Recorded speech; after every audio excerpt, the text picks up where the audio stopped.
This is the Big O Show. This is the Big O Show. What are the players in play on the recruiting side? Educate us, my man.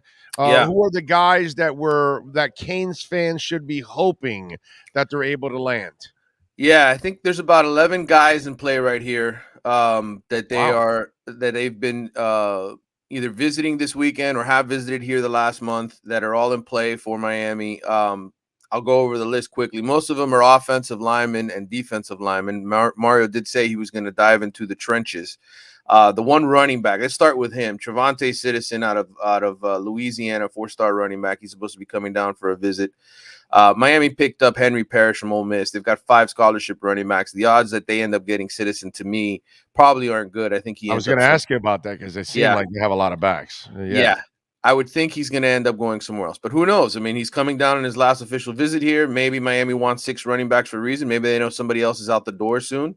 All of those things remain to be seen. As far as the biggest recruit on campus this weekend, Shamar Stewart, the 5-star defensive lineman out of Miami Monsignor Pace. He's 6'6", 272. I did an interview with him this week. It's actually on my Wide Right podcast. And Shamar is a guy who really wants to play edge. He doesn't want to be, moved inside to defensive tackle. And one thing he talked about was getting to know Miami's defensive coordinator. Well, obviously, there's no defensive coordinator in place. He wants to make sure that he's got these guarantees that he'll be out on the edge and not moved inside. I think the issue is eventually Shamar's probably going to be moved inside. He's just such a big, mammoth guy. He's going to put on more weight. Ultimately, is he fast enough on the edge? Is he going to make as many plays as you want, or is he going to be more effective on the inside? And you know how this works. So all of these kids go through the process. They get to school, they want to play a certain position. Then all of a sudden the coach says, hey, you want to get on the field, you better move here because here you can get on the field faster. So right. I think, while Georgia and Texas A&M are definitely players in this, I think if Miami can really have a great weekend with him this weekend, there's a chance that he could stay home. But right now I say Texas A&M is the leader. And if Miami, doesn't name a defensive coordinator sometime soon, or at least make him feel reassured, I think he's probably headed to the SEC. Besides him, there's 6 other visitors on campus this weekend. I'll mention all of them. 5-star offensive tackle Josh Connerly. He's a kid out of Washington. He's not going to make an announcement on Wednesday. He's a kid who's going to wait till March, he said, to announce. So even though he's coming down here, he may say a lot of great things. Miami fans don't need to worry about him. There's a defensive tackle out of Georgia, Kristen Miller, 6'4", 294. Everybody thinks Ohio State or Georgia for him. He's coming down here. I think the Hurricanes are sort of a long shot to get him. There's a kid, 3-star offensive tackle, Inez Cooper out of Alabama, 6'6", 352. Not much in the way of competition for Miami. I think he's kind of like a plan B kid. If Miami doesn't land some of these other offensive linemen they want, I think they'll probably offer him and get him. And then there's two local kids, both from Cardinal Gibbons, the state championship team here in South Florida. One of them is R. Mason Thomas. He's a 6'2", 220-pound edge rusher. And then there's a defensive tackle, Ahmad Moten, whose older brother played for Miami, 6'3", 290. Both of them went to Oklahoma last week. Thomas is an Iowa State commitment. Obviously, he's still looking, visiting Oklahoma and Miami. I think Miami really wants Thomas. I don't know that. I mean, I think they'll take Moten as well, but I think Moten's probably headed to Oklahoma. Thomas is the kid that they have more of a chance at. And then the kids that previously visited, those we just went over the ones that are all here this weekend. The ones that previously visited that Miami still has a shot at.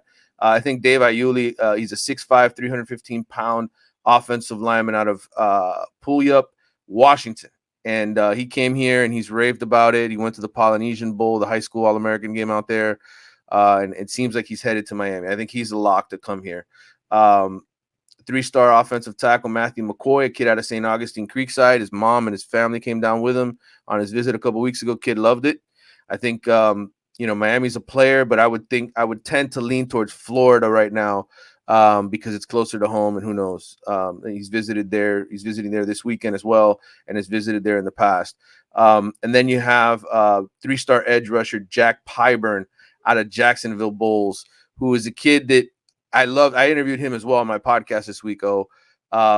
He just sounds like one of these super intense, focused players. He wakes up at 4 a.m. He text messages Mario Cristobal, who's Miami's been recruiting him since Cristobal basically came in. And they kind of talk about their workouts. I mean, the kid he's a wrestler. He's a really good player. I think he's he's taking a surprise visit this weekend to Florida. Now, Florida's where both of his parents went. He grew up a Gators fan. He wants to play in a stadium that's filled every single week, and those things are important to him. But he also has this great relationship with Mario Cristobal. So we'll see. He could end up taking a surprise visit here, according to Canesport.com. He could end up coming here Sunday after his 2 days in Gainesville. So, look, Miami's battling for guys. You know how it works. Anytime a coach takes over, it takes a little bit of time, right? I think Miami is very well positioned for 2023, 2024. They had that weekend last Saturday. I was down there for a few hours talking to kids on campus. But this weekend and what happens over the next few days leading into Wednesday on signing day, it'll be interesting to watch, who Miami really impresses and who ends up elsewhere. But look, they're at 15 recruits right now, 10 players, 5 transfers that they've landed. Mario said they want to get to between 16 and 20. So you got 11 on the board. They get half of that. They reach their goal, right? They get between 16 and 20. So yeah, wow, that was a mouthful. Sorry. I know, but in a way, as you were telling me all of this, I kept thinking about how the numbers were low for Manny as it was. I'm talking about Diaz. Right. And so it kind of became a blessing, actually, that because imagine if he would have picked up a bunch of guys, then it becomes a bigger mess for Cristobal to have to manage. You know what I'm saying? Yeah. So it's funny how all of that kind of has worked out for Cristobal.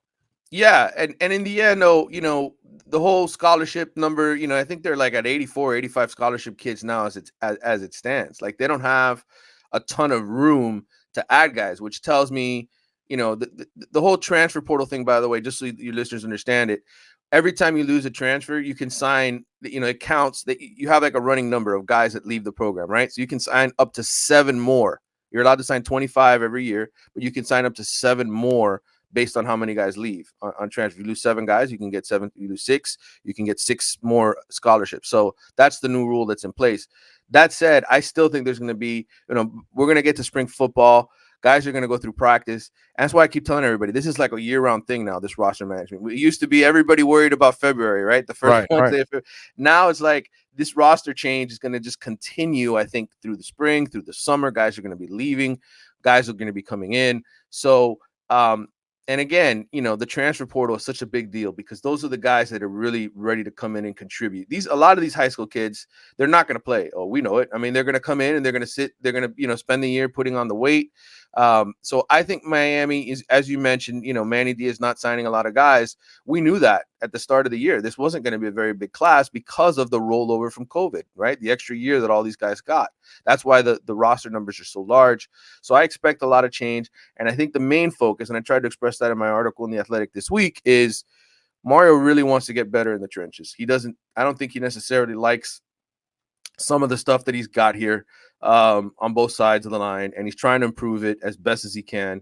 And it just takes time. It's going to take. You mean get back to what they used to do, win the battle up the line? Yeah, yeah. I mean that's listen, if you're going to win a national championship, I mean, if you're going to play Georgia and Alabama and have any chance to beat them, you got to kick ass up front, and you need Russell Maryland and you need Casey Jones and you need you need tough some bitches like that to kind of win there, because that's what they used to have here. They used to have like the Mario and the Lewis Cristobal's on the line, right. They had the Warren Sapps, those are the kind of guys they used to have. Jimmy Jones, give me a Jimmy Jones. We don't even have a Jimmy Jones on the D line, okay? Get me stuff like that.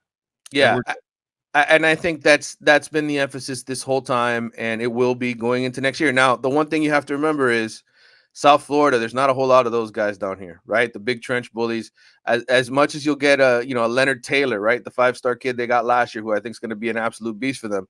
That's once every few years that you see that in South Florida. That you see get your ass out to the Midwest, baby. Let's go. Right. Corn-fed. Like this year, it's Shamar Stewart. He's the big, huge guy. They got the Nigel Lee Kelly kid as the edge rusher. But the offensive lineman, I mean, he's going Samoan and Polynesian, bro. He's going to the West Coast. I'm good with those that. kids. Right. Yeah. he brought in one of his former kids at Oregon who was going to be in the rotation at guard. That's one of the transfers that they landed earlier this week. The kid finally enrolled Wednesday. We've been hearing about him potentially coming in for weeks, and now he finally announces that he'll be one of the transfers in there. Logan Sagapolu, I think he squats 600 pounds, over 600 pounds. So just a guy that can move the pile. That's what they want, and I'm not, again, I keep telling people, clone a young Bryant McKinney. Let's go.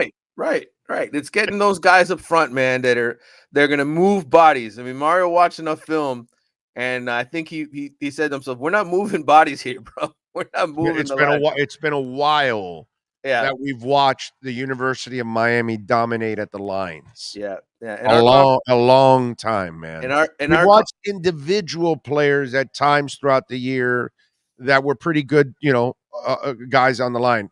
Individuals. Yeah. But we have not seen dominant units, which is why they won titles. Yeah, you had your Michael Irvins and the Perrimans and the Blades of the world and all the quarterbacks throwing it and the running backs running. But, bro, the hogs in the middle, whether it was D or O-line, those were the guys that were making things happen all the damn time. And that's been the difference. We haven't seen entire offensive lines and D lines dominate for the Canes. Yeah. Long time, man.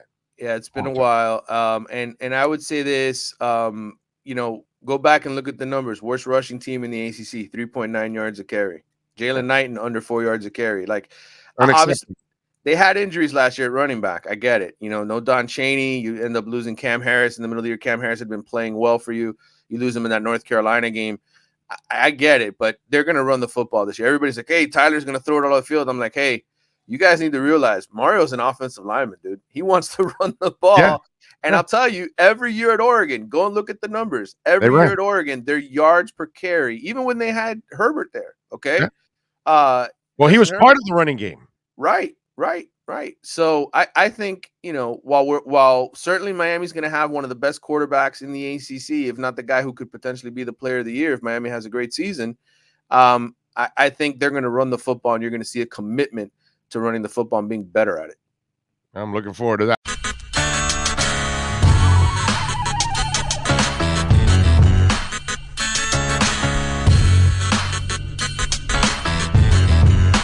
This is the Big O Show. This is the Big O Show.